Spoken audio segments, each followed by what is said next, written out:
venait avec son armée vaincue devant le roi vainqueur. Et le roi vainqueur et l'armée vainqueur mettaient le pied sur la nuque du roi vaincu et son armée. Cela s'est écrit dans la parole du Seigneur. Josué chapitre 18 verset 24. Les rois triomphés ont mis le pied sur la nuque.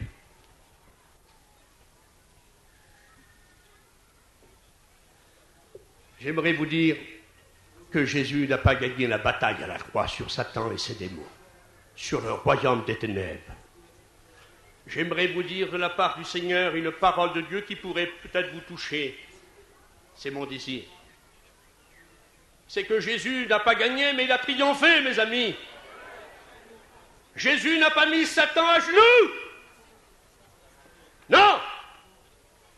Il est écrit dans le livre de la Genèse, chapitre 3. La première chose que Dieu a dit,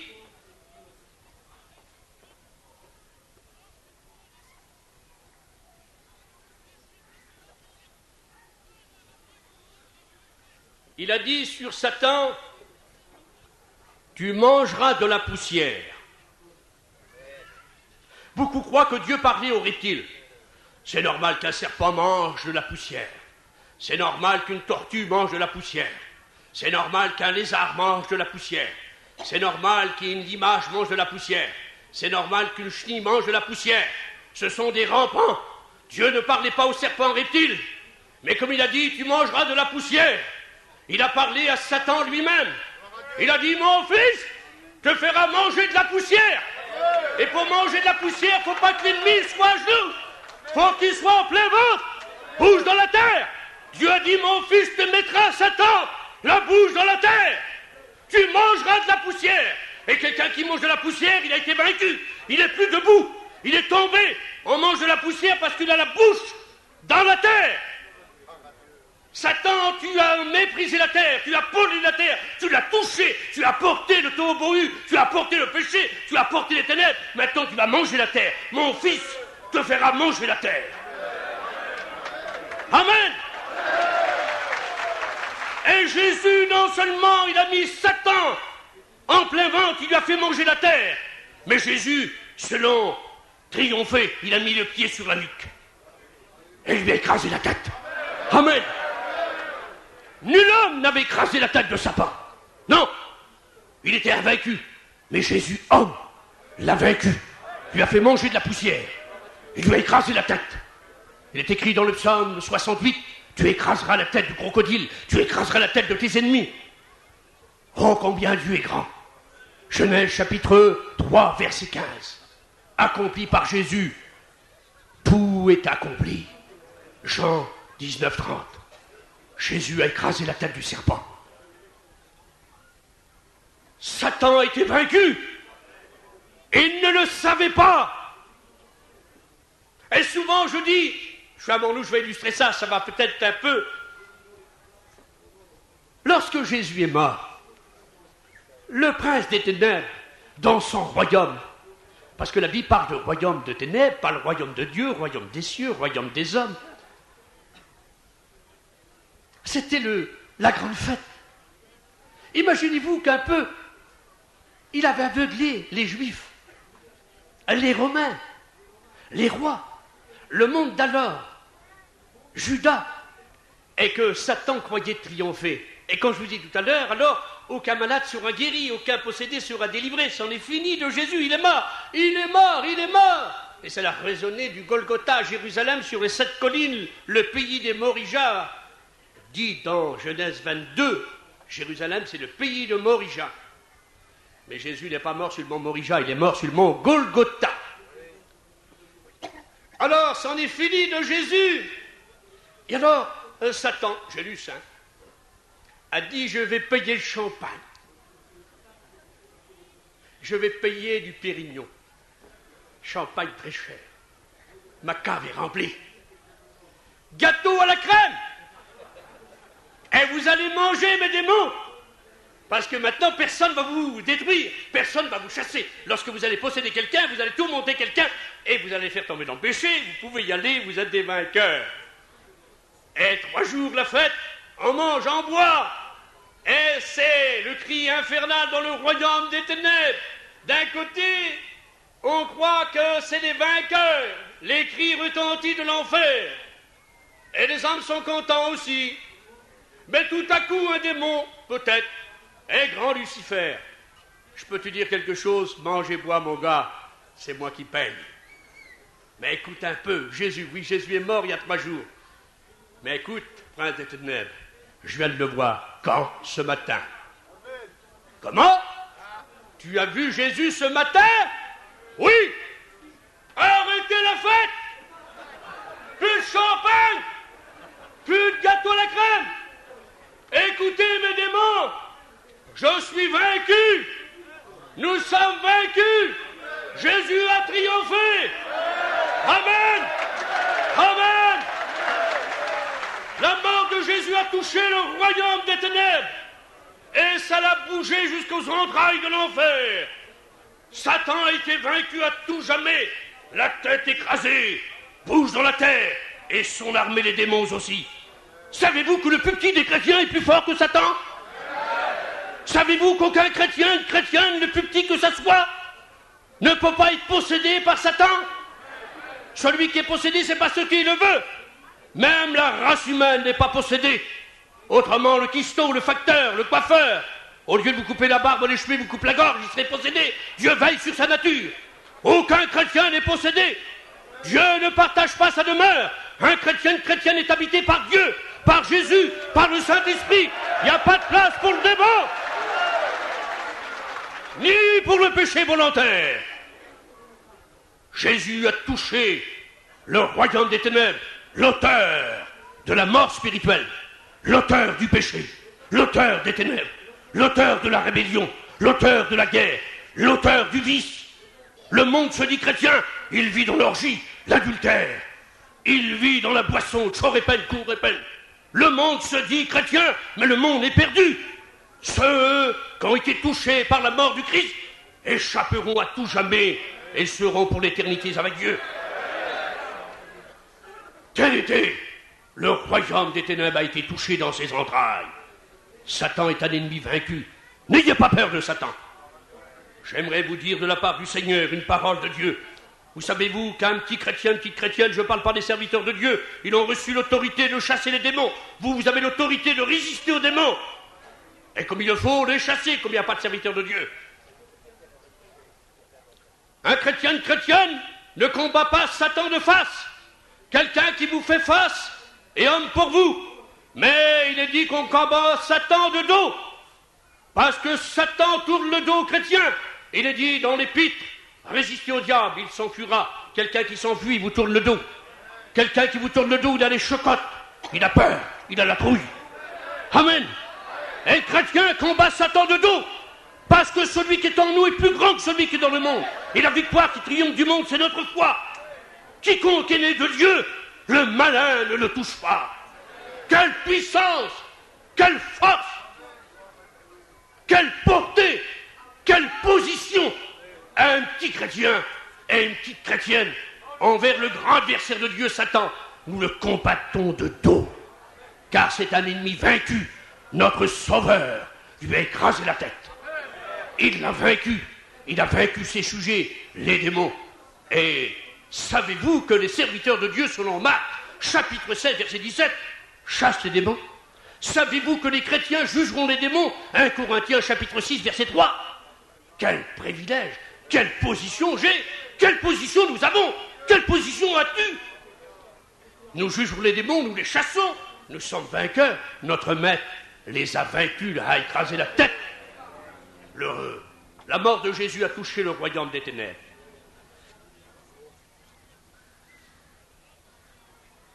Je me réjouis à l'avance. La mort du Seigneur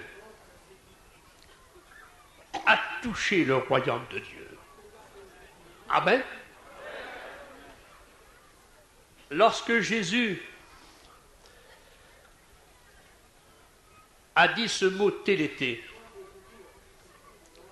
Tout est accompli en français s'écrit en 3 mots. Tout est accompli. Le mot grec, Jésus ne l'a pas dit en français.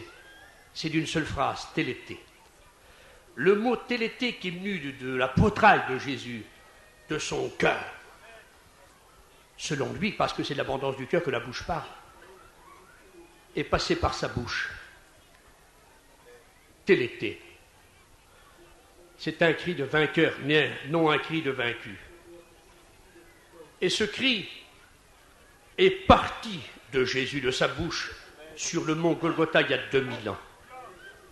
Le cri de Jésus, mes amis, a traversé le ciel des oiseaux, l'atmosphère. Mais il est monté plus haut, le cri de Jésus. Amen.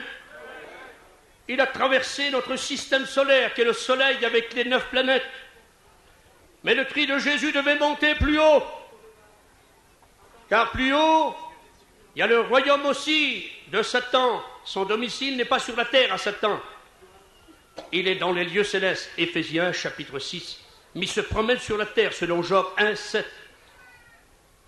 Il se présente devant Dieu avec des autorisations spéciales de temps en temps. Tout est voulu de Dieu. Et le cri de Jésus a passé notre système solaire et monté vers notre galaxie qui est la Voie lactée. J'ai beaucoup étudié. La Voie lactée fait 1 milliard, 2 milliards de kilomètres. Il te faudrait 100 000 ans à 300 000 kilomètres à la seconde pour la traverser. Le cri de Jésus a traversé la Voie lactée qui est la première galaxie. Et il est monté plus haut. Il a traversé l'univers de Dieu. Et d'après les plus grands experts, l'univers est composé de 100 milliards de galaxies. Et chaque galaxie a 100 milliards de systèmes solaires comme le nôtre. Il te faudrait 34 milliards d'années-lumière pour traverser l'univers, d'après les plus grands hommes. Mais la Bible déclare que la main de Dieu mesure les cieux des cieux avec la paume de sa main. Il lance les étoiles avec sa main. Quelle main, mon Dieu! Rien d'étonnant que Jésus a dit, personne ne vous gravira de la main de mon Père. Amen. Et le cri de Jésus a passé l'univers. Et tout à coup, Satan avec ses démons, le péché, Jélus, a dit, ah, tu ne passeras pas. Mais devant le cri de Jésus, il fait place, il tombe. Et le cri de Jésus monte encore plus haut. Amen. Il monte tellement haut qu'il vient au royaume de Dieu. Merci Seigneur, t'as ton royaume. Et Jésus a dit, mon royaume n'est pas de ce monde. Merci Jésus, parce que tu ne partageras avec païen. Mettez votre nom si vous êtes jaloux. Jésus a dit dans l'Apocalypse, comme j'ai vaincu, païen, tu seras avec moi sur le trône de mon Père. Quelle joie, merci Jésus, que ton nom soit béni. Amen. Amen. Et voici qu'il est venu le cri de Jésus jusqu'au royaume de Dieu. Et la Bible nous présente qu'il y a 10 milliards d'anges. 10 milliards, selon Daniel, se tiennent dans sa présence. La Bible parle de trilliards, de milliards, de billions. Elle parle de myriades, aucun dictionnaire peut vous donner le nom. Les anges sont par milliards, plus nombreux que les grains de sable, que les feuilles des arbres, que toutes les herbes de la terre. Amen. Quelle création, ils ont été créés par une sainte parole de mon Dieu. Et Psaume 148, verset 4. Amen. Et voici les anges, les séraphins, les archanges, les brûlants, les anges les plus hauts, Gabriel, Michael, tous ces anges, par milliards, se sont levés debout et ils ont acclamé. Ils ont tapé des mains en se mettant debout, laissant passer le cri du vainqueur. Amen. Il est venu jusqu'au royaume de Dieu. Et moi, je veux taper des mains aussi. Amen. Alléluia.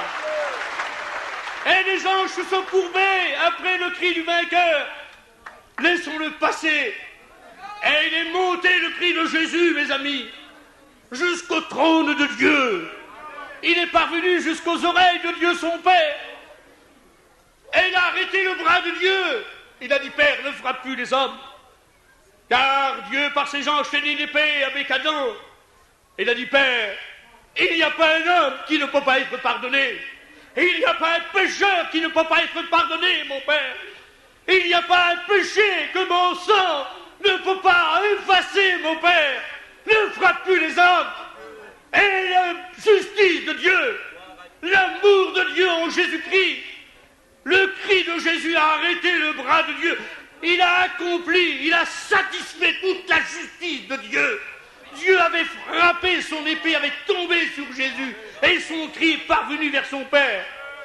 Et il a intercédé, il a dit, mon Père, pardonne-leur. Il l'avait dit à la croix, et l'oreille de Dieu l'avait écouté. Alors Dieu décide que tous les hommes soient sauvés. Et il n'y a pas un homme sur la terre qui ne peut pas être pardonné. Et c'est pour ça que le chrétien n'a pas le droit de vivre dans le péché, car Jésus est mort pour lui. Et Dieu a accepté le cri du vainqueur. Amen. Quelle joie pour moi de savoir cela, mes amis. Il a accompli toute la volonté de Dieu.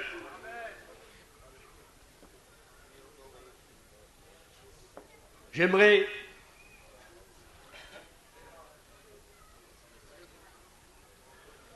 dire encore un 7e point. Vite fait. Nous avons trouvé que la mort de Jésus a frappé la nature. La mort de Jésus, mes amis, a frappé le royaume des morts. La mort de Jésus a frappé les personnes qui étaient vivantes. La mort de Jésus a touché le monde religieux. La mort de Jésus a touché le royaume des ténèbres. Mais la mort de Jésus a touché le royaume de Dieu. Mais j'aimerais te dire de la part du Seigneur que la mort de Jésus a touché le péché des hommes. Et dit alléluia. J'aime pas trop taper des mains pour les hommes. J'aime bien taper des mains pour Jésus.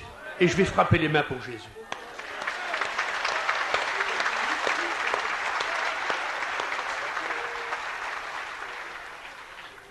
David a dit que le péché était couvert dans l'Ancien Testament l'autre jour. La mort de Jésus n'a pas flatté le péché, mais la mort de Jésus a ôté le péché. Quel privilège! Il est dit dans Isaïe, chapitre 1, verset 18, que le péché des hommes est comme le sac d'un crin moisi. Il est collé à la peau de l'homme, il est coulé dans son sang, il règne en maître dans son cœur. Le péché est toujours plus fort que l'homme. Il se couche à ta porte comme il s'est couché devant Caïn, et Caïn n'avait pas la force de le dominer. Dieu lui avait dit un commandement, domine. Mais, comme disait Martin Luther, une bête féroce est rentrée chez Caïn et l'a dévoré. Le péché a dévoré la race humaine depuis 6000 ans. Mais Jésus, sa mort, a touché le péché des hommes. Amen. Les hommes ont inventé religion, bonnes œuvres, art, musique, architecture, poésie. Mais personne ne peut ôter le péché à la face de Dieu.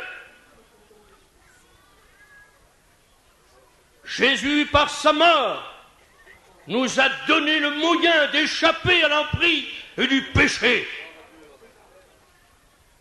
Il n'y a pas un pécheur que Jésus ne peut pas pardonner. Il n'y a pas un péché que Jésus ne peut pas ôter, car sa mort a touché le péché des hommes. Le péché d'Adam, la tête de la race humaine. Par un seul sang, Adam, on descend tous d'un seul sang d'Adam.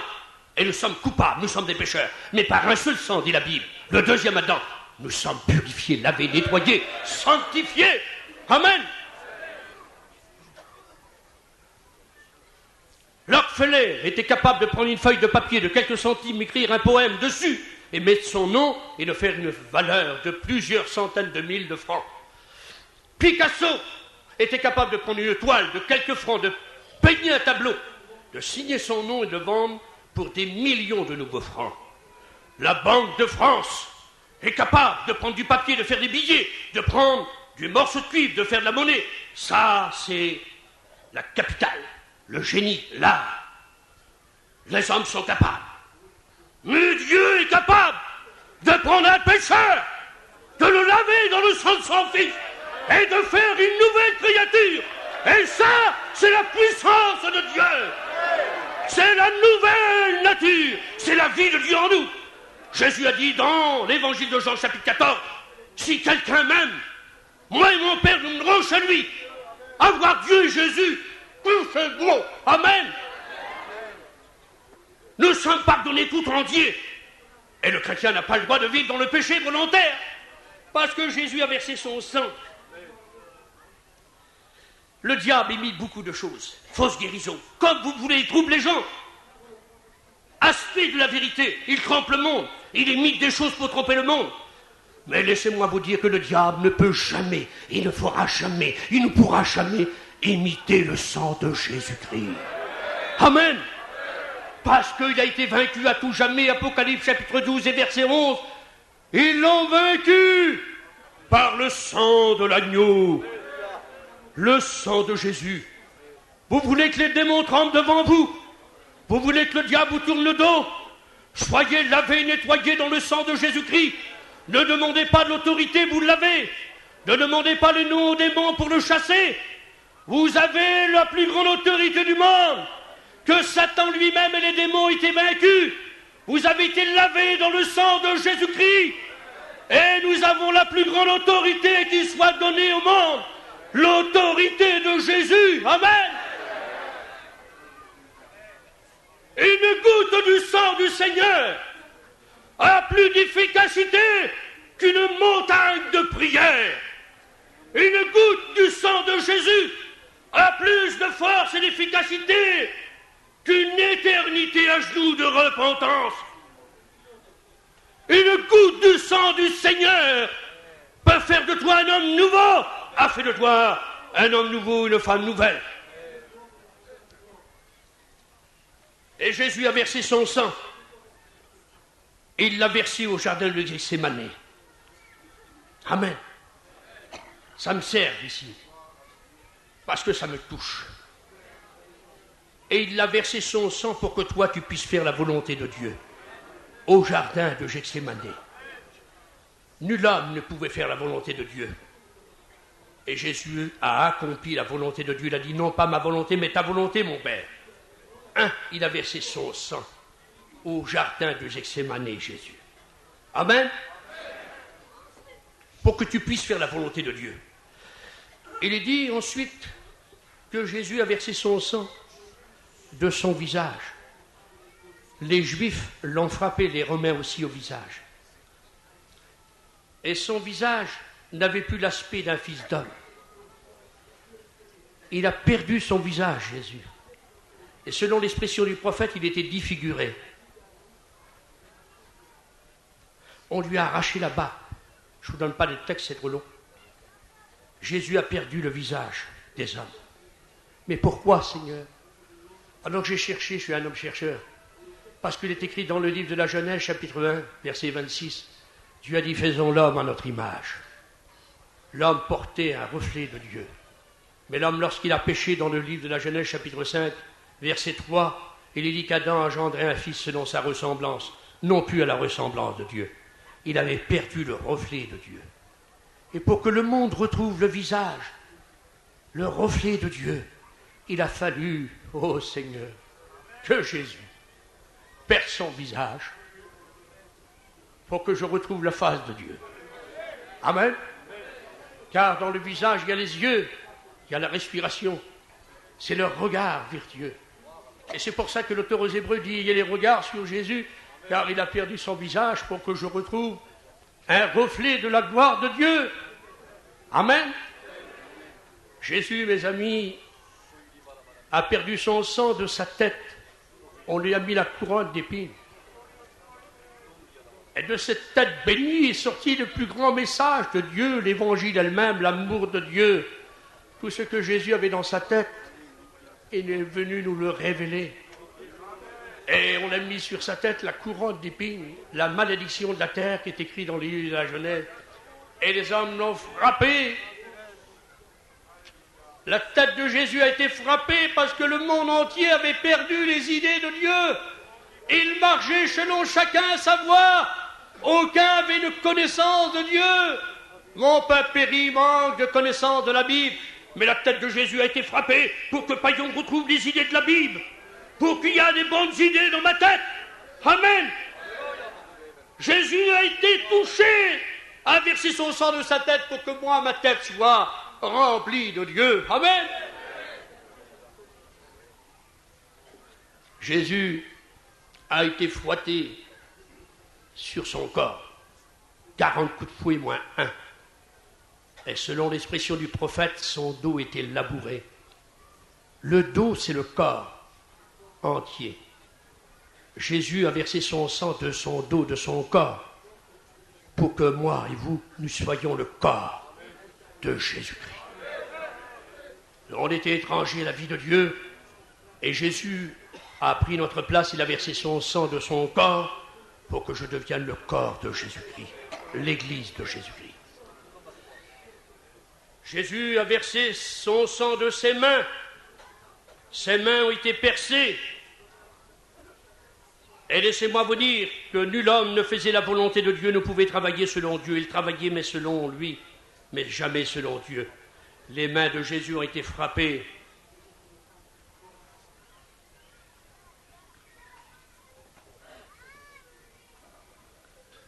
Pour que Païen puisse faire le travail de Dieu. Tu ne peux pas faire le travail de Dieu si les mains de Jésus n'avaient pas été percées, si son sang n'avait pas coulé de ses mains. Parce que ses mains ont été percées, tu peux travailler pour ton Dieu. Les pieds de Jésus ont été percés pour que tu puisses marcher avec Dieu. Amen.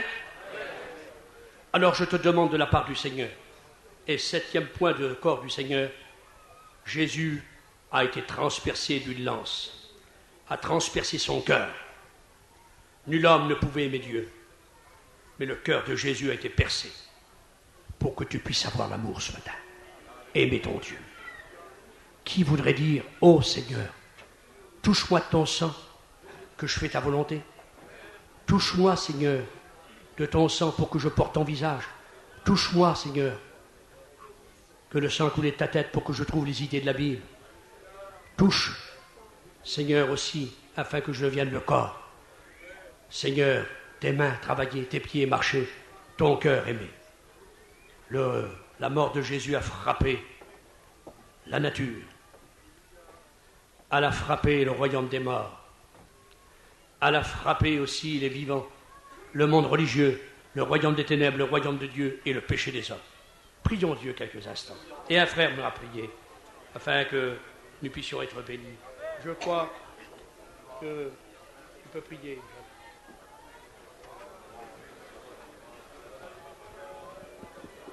Recueillons-nous ensemble ce matin.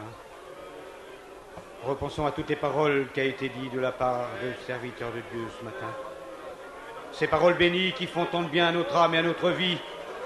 Ces paroles bénies qui ont permis que nous soyons sauvés. Ces paroles bénies qui ont permis que nous ayons auprès de Dieu maintenant un plein accès et que nous puissions maintenant, en esprit, être aussi en communion avec notre Seigneur. Nous te bénissons, te rendons grâce, Seigneur. Nous te louons, t'exaltons pour ta parole bénie ce matin, qui a touché nos âmes et nos vies, qui nous a révélé les vérités de Dieu, qui nous a renouvelés dans l'espérance de la parole de Dieu. Seigneur, étends ta main sur chacun de nous, glorifie-toi au milieu de ton peuple ce matin. Merci pour ta parole, merci pour ton serviteur, merci pour ton sang purificateur qui a coulé à la croix du Calvaire et qui nous a lavé de tout péché. Merci Seigneur, au nom de Jésus ton Fils. Gloire à Dieu, priez le Seigneur Jésus, alléluia, alléluia, gloire à Dieu, et glorifiez le nom du Seigneur pour son sacrifice merveilleux. Merci Seigneur Jésus, alléluia.